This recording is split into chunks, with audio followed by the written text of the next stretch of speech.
कहानी की शुरुआत में हम अंधेरे के देवता नल से मिलते हैं, जो क्लिंटार ग्रह पर कैद हैं। उसका अतीत गहरे दर्द और विश्वासघात से भरा है। बरसों पहले प्रकाश की शक्तियों ने उसके साम्राज्य को जलाकर राख कर दिया। उसके द्वारा बनाए गए सिम्बियंट्स ने उसे धोखा दिया, उसे पराजित किए और जकड़ लिए। अब नल का एक ही उद्देश्य है, उस चमत्कारी कोडेक्स को खोजना जो उसकी कैद का ताला खोलेगा। वे अपने जने हुए जेनोफेज प्रजाति के क्रिएचर्स को आदेश देते हैं, जाओ ब्रह्मांड के कोने कोने को छान मारो और उस कोडेक्स को खोज लाओ। नल की आवाज में प्रतिशोध और क्रोध गूंज रहा है। जिस दिन मैं मुक्त हुआ उस दिन मैं हर ग्रह को राख बना दूंगा और अपने धोखेबाज सिम्बियंट संतानों को समाप्त कर दूंगा। अगले ही पल वो ब्रह्मांड के अनगिनत पोर्टल्स खोलता है, जिसके जरिए वे ब्रह्मांड के अलग अलग ग्रहों पर कोडेक्स को ढूंढने निकल पड़ते हैं। वैसे आगे की कहानी जानने से पहले सिम्बियंट्स और जेनोफेज के बारे में बेसिक जानकारी होनी चाहिए। नल सिम्बियंट्स और जेनोफेज का गॉड है, उसी ने इन दोनों प्रजातियों को बनाया। सिम्बियंट्स प्रजाति में अच्छाई और बुराई दोनों गुण हैं। सिम्बियंट्स ऐसे एलियन परजीवी हैं जो अपने होस्ट के साथ एक सिम्बियोटिक बंधन बनाते हैं। बंधन में बंधने के बाद वे अच्छाई के लिए काम करेंगे या फिर बुराई के लिए, ये उनके होस्ट पर निर्भर करता है। जबकि जेनोफेज को सिम्बियंट्स का शिकार करने के लिए बनाया गया था। क्लिंटार ग्रह से सीन सीधे अर्थ पर शिफ्ट होता है, जहां हम एडी ब्रॉक को मैक्सिको के एक बार में बारटेंडर से बातचीत करते हुए देखते हैं। बारटेंडर उससे उस घटना के बारे में बात कर रहा होता है जब उसकी फैमिली 5 सालों के लिए अचानक गायब हो गई थी। वैसे ये थैनोस का करामात था, पर कैसे हुआ, किसने किया, ये सब उसे नहीं पता था। बातों ही बातों में वेनम को मस्ती चढ़ी तो वो एडी के लिए ड्रिंक बनाने लगा। उसके अंदर से अनगिनत हाथ निकलते देख बारटेंडर की भौहें चौड़ी हो गई। लगा कि उसे ज्यादा चढ़ गई है। तभी एडी की नजर न्यूज पर गई। न्यूज पर सैन फ्रांसिस्को की एक रिपोर्टर रिपोर्ट दे रही थी कि डिटेक्टिव पैट्रिक मलिगन मृत पाए गए हैं। इस सिलसिले में पूछताछ के लिए पुलिस एडी ब्रॉक को तलाश रही है। आखिर वो पुलिस की पहुंच से कब तक बच पाएगा, ये तो वक्त ही बताएगा। यानी अगर वो अपने शहर लौटा तो उसके घोड़े लग जाएंगे। तभी स्टैचू ऑफ लिबर्टी के पीस को देख उसे याद आया कि न्यूयॉर्क में एक जज है जो उसकी मदद कर सकता है। दरअसल एडी उस जज के बहुत सारे काले कांड जानता है। उसे ब्लैकमेल करके वो अपना काम निकलवा लेंगे। ये बात उसने वेनम को बताया। फिर वे ड्रिंक के पैसे देकर निकल गए। यहाँ ध्यान देने वाली बात है कि पैसे देते वक्त वेनम का छोटा सा अंश क्वाइन में चिपक कर छूट गया। वे बार से निकलकर अभी कुछ दूर ही गए होंगे, तभी कुत्तों के रोने की आवाज आई। उस तरफ ताला लगा था, जिसे तोड़कर अंदर गए तो पूरा मामला समझ आया।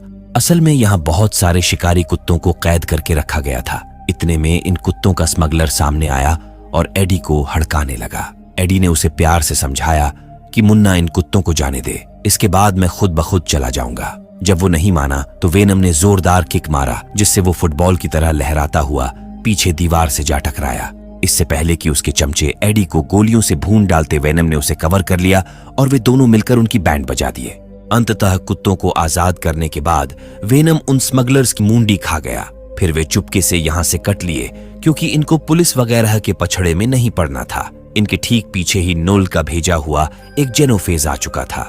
दूसरी तरफ हम एक अनजान शख्स को देखते हैं जिसकी नजरों में एडी ब्रॉक आ चुका था। वे एडी को पकड़ने के लिए रेक्स स्ट्रिकलैंड को उस कैमरे की लोकेशन पर भेजे। यहीं पर उस बारटेंडर का ध्यान वेनम के उस अंश पर गया जो मूव कर रहा था। बारटेंडर जैसे ही उसे छूना चाहा, जनरल रेक्स उस अंश को एक ट्यूब में कैद कर लिए। बताए कि ये एक वायरस है जो उसके संपर्क में आते ही उसकी बॉडी पर कब्जा कर लेता। वैसे कुछ देर पहले एक आदमी आया था। बारटेंडर बक दिया कि उसके 10-12 हाथ थे जो उसके शरीर के अंदर से निकल रहे थे। इतना सुनते ही ये उसे बेहोश कर उठा ले गए। अगली सुबह तक जनरल रेक्स वेनम के इस अंश को लेकर एरिया 51 पहुंच चुके थे, जहां पर हम काफी सारे सिम्बियंट्स को देखते हैं जिन्हें कैद करके रखा गया था। उन्हीं के बीच वेनम के अंश को भी कैद करके रख दिया गया। ये है डॉक्टर टेडी पेन, जो यहाँ की इंचार्ज है। उन्होंने हाल ही में कुछ गजब का कारनामा किया है, जिसे दिखाने वो साथ रेक्स को भी ले गई। डिटेक्टिव पैट्रिक मलिगन को जिंदा देख रेक्स हैरान रह गया, क्योंकि वो तो मर चुके थे। न्यूज में हमने देखा भी था। वे कैसे मरे, उन एलियन स्पीशीज की क्या कमजोरी है, कैसे उन्हें रोका जा सकता है, यही सब पता करने के लिए मलिगन के शरीर को एक सिम्बियंट से जोड़ा गया तो वो जिंदा हो गए। यानी उनके शरीर में एक सिम्बियंट्स है। उस सिम्बियंट्स ने इन्हें चेतावनी दिया कि जल्द ही कुछ भयानक होने वाला है, दुनिया खत्म होने वाली है। कौन करेगा, कैसे होगा, ये वो बता नहीं सका, क्योंकि नल उसके दिमाग पर हावी होकर उसे मुंह नहीं खोलने दिया। असल में नल ने सिम्बियंट्स और जेनोफेज को कुछ इस प्रकार बनाया है कि उन सभी के दिमाग एक दूसरे से जुड़े हुए हैं। इसीलिए नल क्या करने वाला है इस सिम्बियंट्स को पता है। यही नहीं, जेनोफेज तो घायल होने पर अपने साथियों को सिग्नल भेजकर अपने आप को ठीक भी कर लेते हैं। अगले ही पल वो इस सिम्बियंट्स के जरिए धमकाना शुरू किया कि अंधेरा सबको निगल जाएगा। दूसरी तरफ वेनम एडी को लेकर न्यूयॉर्क की फ्लाइट पर सवार हो चुका था, पर वे प्लेन के अंदर नहीं बल्कि ऊपर थे। प्लेन 30,000 फीट की ऊंचाई पर उड़ रहा था। एडी की फटी पड़ी थी। आखिरकार वेनम को उसे अपने आगोश में लेना ही पड़ा।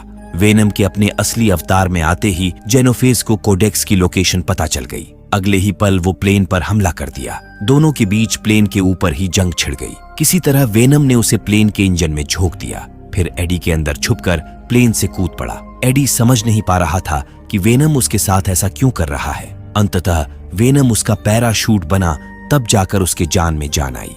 दूसरी ओर हम एक फैमिली को देखते हैं जो कि एरिया 51 घूमने जा रहे थे। तभी उनके गाड़ी के ऊपर कुछ धड़ाधड़ गिरने लगा।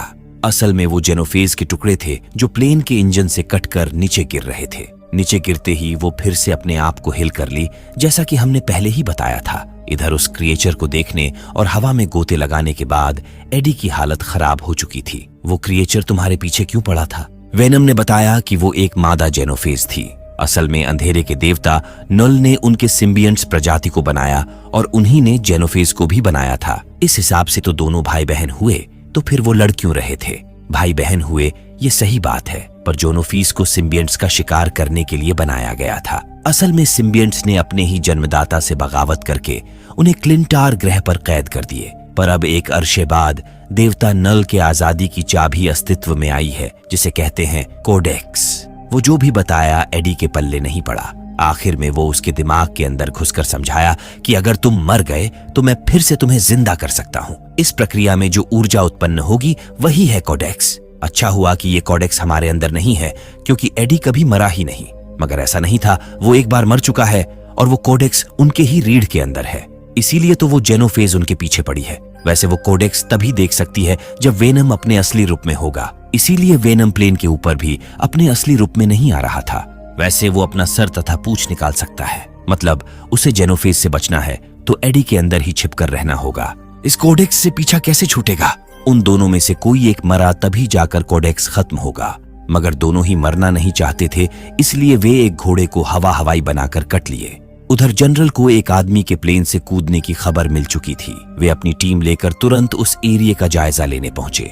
उनके आधुनिक उपकरणों ने सिम्बियंट्स और एडी को एक झटके में स्कैन कर लिया। रेक्स ने नया आदेश जारी किया कि एडी को मारकर उस सिम्बियंट्स को कैद कर लो। अगले ही पल उनके जाबांज मिशन को अंजाम तक पहुंचाने के लिए पानी में कूद पड़े। वेनम और एडी बिजली की रफ्तार से पानी के अंदर गोता लगा दिए, मगर कुछ दूर जाकर एडी एक के हत्थे चढ़ गया। उस एजेंट ने एडी को गोली मारना चाहा, पर छीना झपटी में एडी के हाथों उस एजेंट की जान चली गई। हालांकि वो उसे मारना नहीं चाहता था। वही वेनम को वे लगभग नेट में फंसा ही चुके थे, पर वो मछली फिर एक मेढक बनकर उन्हें मामू बनाकर निकल लिया। तभी उसने देखा कि आगे विशाल झरना है। अगर एडी उसमें गिरा तो उसके प्राण पखेरु हो जाएंगे, इसलिए उसे उसकी मदद करनी ही पड़ी, जिसके चलते कोडेक्स की लोकेशन जेनोफेज तक पहुंच गई। उतनी ही रफ्तार से वो यहाँ आ पहुंची। देखते ही देखते रेक्स के एजेंट्स उस पर गोलियां बरसाना शुरू कर दिए, मगर इन गोलियों का उस पर कुछ असर नहीं हो रहा था। उनके लड़ाई के बीच वेनम और एडी चुपके से वहां से कट लिए। एडी इन सब से अब थक चुका था, और थके भी क्यों ना, जिसे देखो वही उसे मारने पर तुला था। पुलिस वालों से तो वो फिर भी निपट लेता, लेकिन ये स्पेशल फोर्सेस वाले और ऊपर से वो मॉन्स्टर उसे कहीं का नहीं छोड़ेंगे। तेरे चक्कर में मैं लुट गया, बर्बाद हो गया। उसकी ये बातें वेनम मजे लेकर सुन रहा था। दूसरी तरफ डॉक्टर टेडी मलिगन से मिलने पहुंची। असल में जिस तबाही की वो बात कर रहा था वो आ चुकी है। उसने उनके कुछ लोगों को भी मार डाला। आखिर उस तबाही से ये कैसे निपट सकते हैं? डिटेक्टिव मलिगन के अंदर जो सिम्बियंट्स था वो अपने असली रूप में आया और बताया कि वो यहाँ कोडेक्स लेने आई है, जिसकी मदद से अंधेरे का स्वामी नल आजाद होगा। जब ब्रह्मांड की उत्पत्ति भी नहीं हुई थी, वो तब से अस्तित्व में है। वो आजाद हुआ तो तुम्हारी, हमारी, हम सबकी पूरी नस्ल मिटा देगा और पूरे सृष्टि को खत्म कर फिर से अंधेरा कायम करेगा। उसके आजादी की चाबी सिर्फ उस काले सिम्बियंट्स के अंदर है। अगर उसके होस्ट या फिर उस सिम्बियंट्स में से किसी एक को मार दिया जाए तो कोडेक्स खत्म हो जाएगा और नुल आजाद नहीं हो पाएगा। जनरल समझ गए कि उन्हें बस एडी की चाबी सिर्फ उस काले से भी नहीं हुई थी, वो तब से अस्तित्व में है। वो आजाद हुआ तो तुम्हारी हमारी हम सबकी पूरी नस्ल मिटा देगा और पूरे सृष्टि को खत्म कर फिर से अंधेरा कायम करेगा। उसके आजादी की चाबी सिर्फ उस काले सिम्बियंट्स के अंदर है। अगर उसके होस्ट या फिर उस सिम्बियंट्स में से किसी एक को मार दिया जाए तो कोडेक्स खत्म हो जाएगा और नुल आजाद नहीं हो पाएगा। जनरल समझ गए कि उन्हें बस एडी को मारना है। उधर एडी भटकते भटकते एक फैमिली से मिला जो काफी मिलनसार थे। उन्होंने एडी को फटेहाल देख खाना दिया और साथ में लास वेगस तक लिफ्ट भी। वे एरिया 51 घूमने जा रहे थे क्योंकि मार्टिन को एलियन देखना था। वैसे क्या सच में एलियन होते हैं?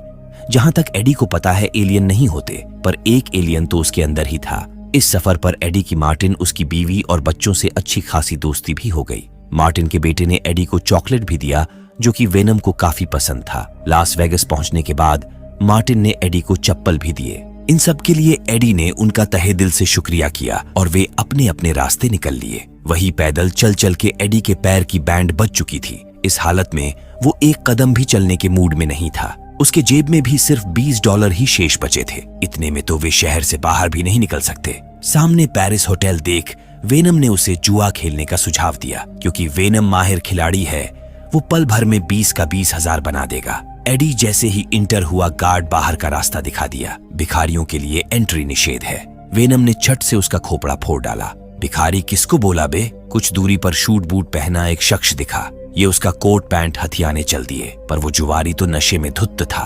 उसने एडी के पैरों पर ही मूत्र विसर्जन कर दिया। वेनम ने एक रेपटे में उस कान खजूरे की बत्ती गुल कर दी। उसका कोट पैंट तो हथियाए ही, ऊपर से उस गार्ड के सर फोड़ने का इल्जाम भी उस पर लगा दिए। शूट बूट में आते ही इन्हें होटल में एंट्री भी मिल गई।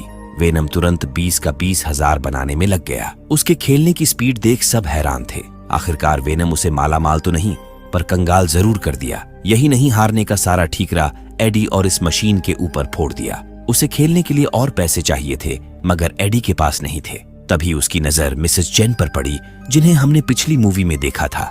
वेनम से एक बार फिर मिलकर वो फूले नहीं समाई और उन्हें अपने पेंट हाउस पर इनवाइट की। असल में वो यहाँ से पैसे जीत जीत कर माला माल हो चुकी है और आजकल इसी होटल के एक पेंट हाउस में रहती है। यहाँ उनकी लाइफ मस्त कट रही है। दूसरी तरफ पेरिस होटल के सीसीटीवी के जरिए जनरल रेक्स को एडी की लोकेशन पता चला है। ये बात वो अपने बॉस से साझा किया तो उसे एडी को पकड़ने की मंजूरी मिल गई। इधर मिसेस चेन के साथ ड्रिंक वगैरह लेने के बाद अलविदा करने का समय आ चुका था, पर वो वेनम के साथ एक लास्ट डांस करने की जिद करने लगी। डांस की बात हो और अपना वेनम मना कर दे, ऐसा तो हो ही नहीं सकता। एडी लाख समझाता रह गया, पर वो बहक गया। अपने असली रूप में आते ही कोडेक्स की लोकेशन जेनोफेज तक पहुंच गई। वो इनकी लंका लगाने निकल पड़ी, मगर उससे पहले ही जनरल रेक्स आ धमके। उन्होंने वेनम को एडी के शरीर से निकालकर दोनों को कैद कर लिया। दूसरी ओर मार्टिन अपनी फैमिली को लेकर एरिया 51 पहुंच चुका था। मार्टिन के जो बचपन का सपना था वो आज पूरा हुआ। बस एक एलियन नजर आ जाता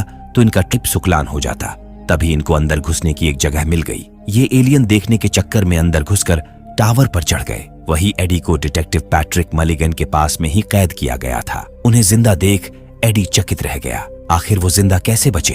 तब वो सिम्बियंट्स अपने असली रूप में निकलकर सारा मामला समझाया। वही हाइकमान से जनरल रेक्स को एडी को खत्म करने की परमिशन मिल चुकी थी। डॉक्टर टेडी मना करती रह गई, पर रेक्स ने उनकी एक नहीं सुनी और बाहर लाकर उसे गोली मार दिया। किसी तरह वेनम आजाद होकर स्वीटी के अंदर छिपा था। उसने तुरंत रेक्स की बैंड बजा दी, साथ ही साथ एडी को भी बचा लिया। इतने में वो जेनोफेज तोड़ फोड़ कर लैब के अंदर घुस आई। कोडेक्स को बचाने के लिए मलिगन में मौजूद सिम्बियंट्स उससे बजड़ पड़ा, मगर वो ज्यादा देर तक उसे संभाल नहीं सका और देखते ही देखते उसका खुराक बन गया। पूरे लैब में अफरातफरी मच गई। उस सिम्बियंट्स से निपटने के लिए आखिरकार उन्हें वहां कैद सभी सिम्बियंट्स को आजाद करना पड़ा। देखते ही देखते वे सब अपना अपना होस्ट चुन लिए। उन सभी का एक ही लक्ष्य था, किसी तरह कोडेक्स को बचाना। वे सभी मिलकर जेनोफेज पर टूट पड़े, मगर वो अकेले ही सब पर भारी पड़ रही थी। इधर वेनम एडी में छिपकर भाग निकला। लाख इधर उधर नजर दौड़ाने के बाद मार्टिन मान चुके थे कि यहाँ पर एलियन नहीं है,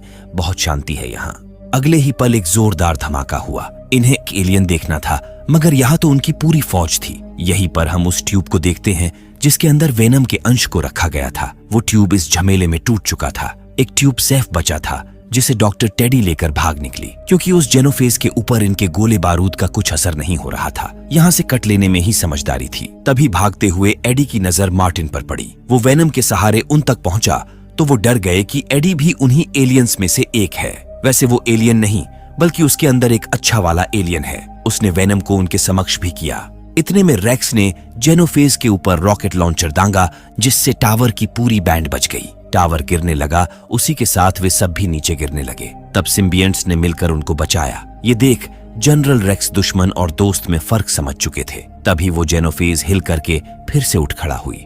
इतने में टेडी ने उसको कार से ठोक दिया। जेनोफेज समझ चुकी थी कि ये उसके अकेले के बस का नहीं है, इसलिए वो नॉल के पास सिग्नल्स भेजी। अगले पल उसने अर्थ पर जाने के पोर्टल खोल दिए। इनसे एक नहीं संभल रही थी। देखते ही देखते 4-5 और आ गए। आते ही कोहराम मचाना शुरू कर दिए। मार्टिन और उसके परिवार का बचना लगभग नामुमकिन था। तभी एडी को एक आइडिया आया।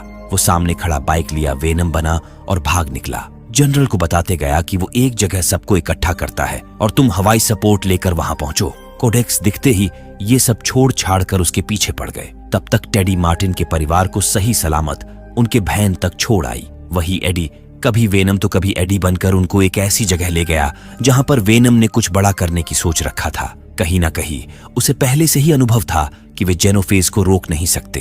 अगले ही पल हवाई हमला वगैरह सब फेल हो गए। हेलीकॉप्टर भी तबाह हो गया। अपने एक साथी को बचाने के चक्कर में जनरल भी बुरी तरह घायल हो गए। ऊपर से जेनोफेज के आने की तादाद बढ़ती ही जा रही थी। टेडी भी लुल हो चुका था। ये बुरी तरह हार चुके थे। यहाँ से बचकर निकलने से भी कोई फायदा नहीं था, क्योंकि वो कोडेक्स को हासिल करने के लिए एक के बाद एक आते ही रहेंगे।